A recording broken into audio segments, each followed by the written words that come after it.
Достық заңы. Қатты ұнамаса да лайк басу міндет дегендей әзілдерімізді бастайық.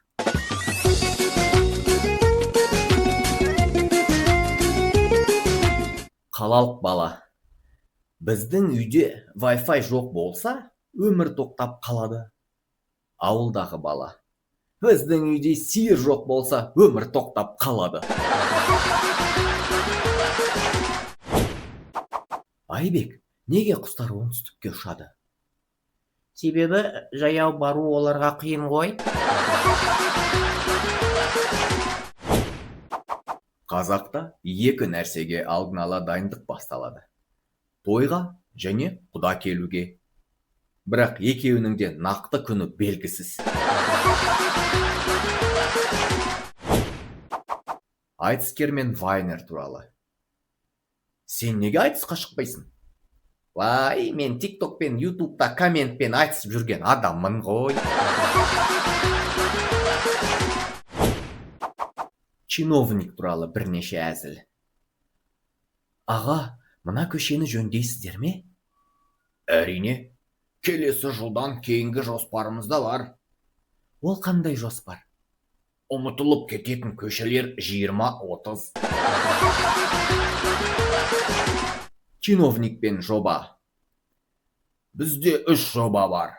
Бірі қағазда, бірі презентацияда, бірі Instagram стористе. Ал нақты жұмыс қайда?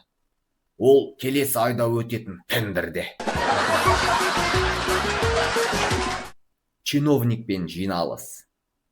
Аға, бұл қандай жиналыс? Маңызды. Қандай тақырыпта?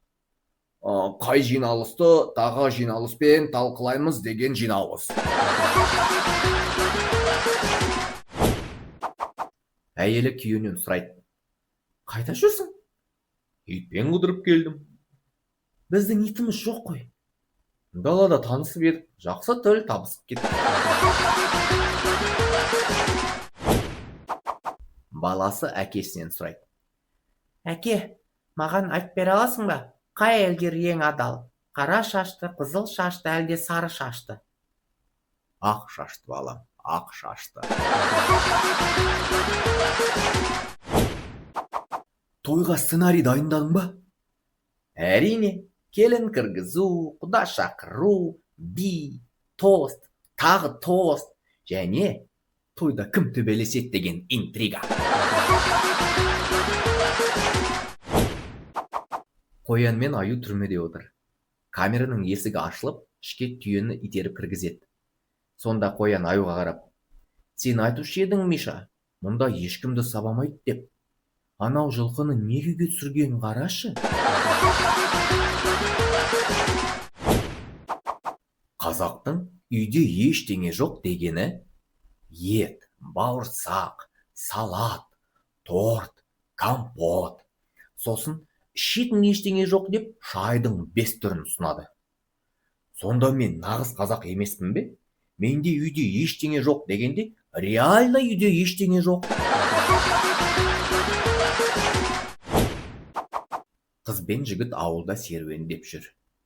Қыз, сенің арманың не? Жігіт ойланып тұрып.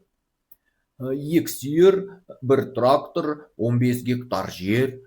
Қыз, Яғни мен жоқпын ғой ол арманда. Жігіт, сен бе? Сен сол жердің иесі боласың. Мен жай қара жұмысшы болып қалам.